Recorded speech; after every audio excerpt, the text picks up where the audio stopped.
बताएगा कि तरमीम के लिए आपके पास नंबर तो तकरीबन पूरा हो चुका है। कब तक ये तरमीम मंजूर करवा ली जाएगी पार्लियामेंट के दोनों ऐवानों से? देखिए सेनेट का सेशन आपने देखा कल तक मुलतवी हुआ है। तो देखिए एक लार्जली तो कंसेंसस नजर आता है, जिसमें वजीर आजम ने भी एक मुकम्मल तौर पे मुशावरत का दौर किया, जिसके अंदर तमाम इत्तेहादी जो हैं वो शरीक हुए। पीपल्स पार्टी ने भी अपनी सेंट्रल एग्जीक्यूटिव कमेटी की मीटिंग की।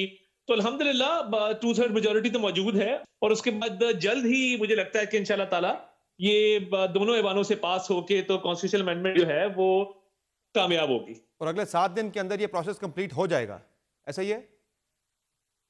देखिए मुझे लगता है कि ये डिपेंड करेगा दोनों हाउसेज में कार्रवाई कब तक चलती है, कमेटी में कितनी देर चलती है। मगर मैं ये जरूर कह सकता हूं कि जल्द इंशाल्लाह ताला ये दोनों हाउसेज से मंजूर हो जाएगा, और ये बड़ी ही स्मूथली अभी तक प्रोसेस चल रहा है, और इंशाल्लाह स्मूथली ही ये प्रोसेस चलेगा।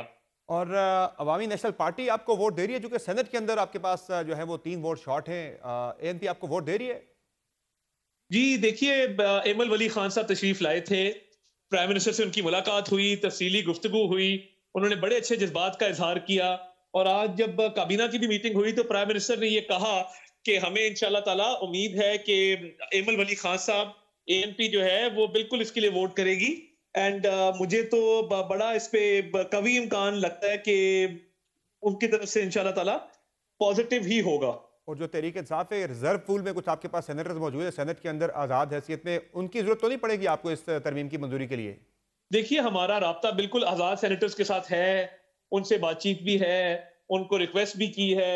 तो आजाद सेनेटर से भी ये उम्मीद की जा सकती है कि वो इसके लिए वोट करेंगे इंशाल्लाह ताला। अच्छा अतातर साहब, ये जो आर्टिकल 248 में आप तरमीम कर रहे हैं, इसकी वजह क्या है कि आपने सदाती इस्तिस्ना जो है वो आपने प्राइम मिनिस्टर को भी दे दिया है, जो इस्तिस्ना होता था मुख्तलिफ क्रिमिनल केसेस के अंदर, और दूसरा ये भी बताएगा कि सदर मुमलिकत को आपने ताहियात इस्तिस्ना दे दिया है।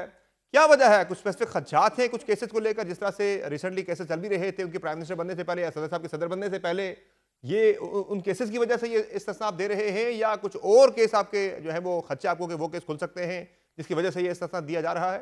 नहीं देखिए, वो तो एक लॉ मिनिस्टर के मुताबिक एक एनोमली थी जो करेक्ट होनी चाहिए थी। तो वो बस उसको सिर्फ दुरुस्तगी की गई है, उसकी कोई खास वजह या कोई ऐसी चीज ज़हन में नहीं है। बट ऑब्वियसली जब आप एक दफा चीजों को अमेंड करते हैं तो उसके अंदर ये जरूरी होता है कि कंसिस्टेंसी आए। तो वो रूल ऑफ कंसिस्टेंसी के तहत किया गया है।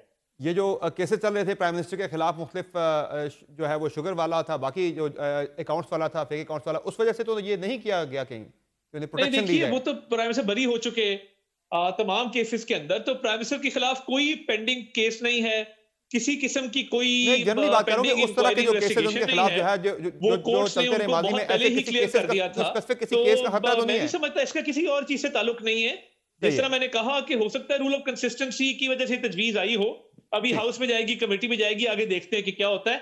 बट ये कतन इसका कोई इस तरह का मकसद नजर नहीं कोई आता। स्पेसिफिक केस आपके ऐसे जो है वो जहन में नहीं है, ऐसा कोई खतरा नहीं है कि किसी स्पेसिफिक केस की वजह से ये इस्तिस्ना दिया जा रहा हो? दूसरा ये नहीं, बताएगा नॉट कि एट ऑल, कतन नहीं, कतन सही नहीं। है, आर्टिकल 243 के अंदर जो तरमीम की गई है उसमें चीफ ऑफ डिफेंस फोर्सेस के हवाले से जो है फैसला हुआ है कि 27 नवंबर तक जो है मौजूद रहेंगे joint chief of staff committee, उसके बाद उसका इतलाक होगा।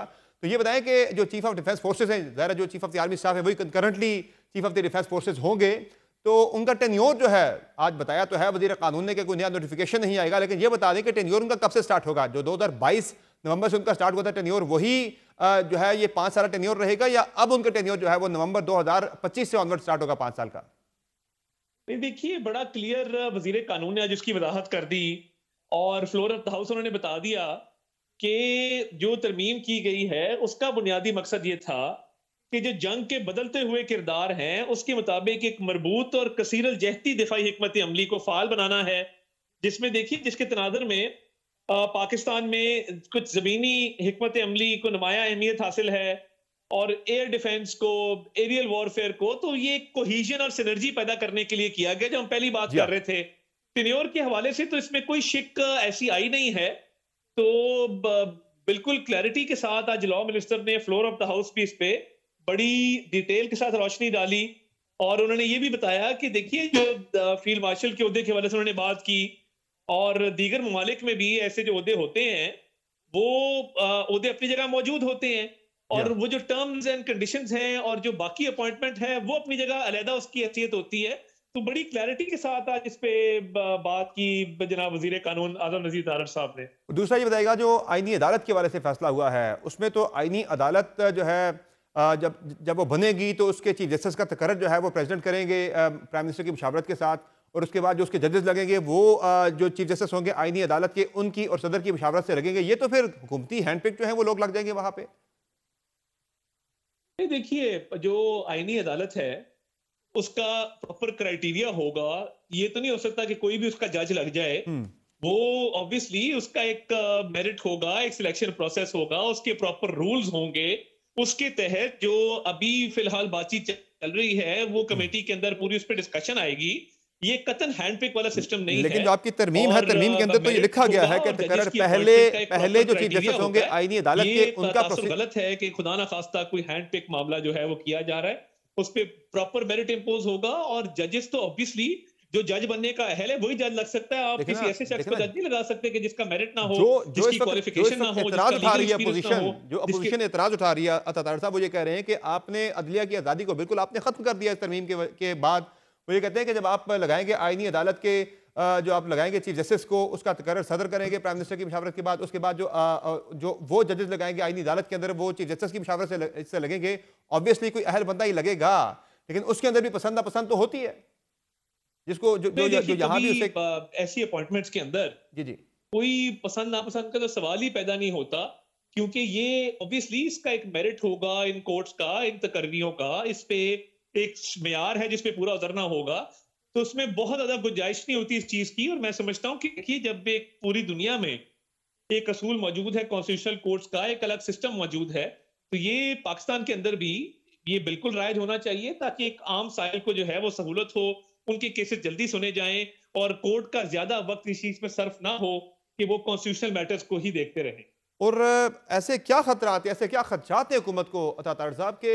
पहले जाहिर है आपने एक आईनी बेंच बनाया, आईनी बेंच से फिर आपने आईनी अदालत अलग से बना ली है, और उसका भी चीफ जस्टिस आपकी मर्जी से लगेगा पहला।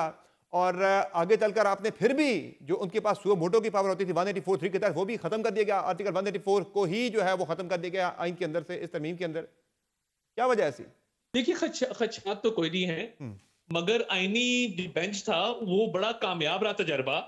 पूरी बार बॉडीज ने, प्रोफेशनल बॉडीज ने, प्रोफेशनल लॉयर्स ने उसको ना सिर्फ तस्लीम किया, बल्कि आपने हाल ही में जो बार काउंसिल्स के इंतखाबात हुए हैं, सुप्रीम कोर्ट बार एसोसिएशन का इंतखाब हुआ है, उसमें आपने देखा कि वकला की ओवरवेलमिंग मेजोरिटी जो है वो जीती इंडिपेंडेंट ग्रुप की, जिसका हुकूमत के साथ एक ज़ेनी हमांगी थी।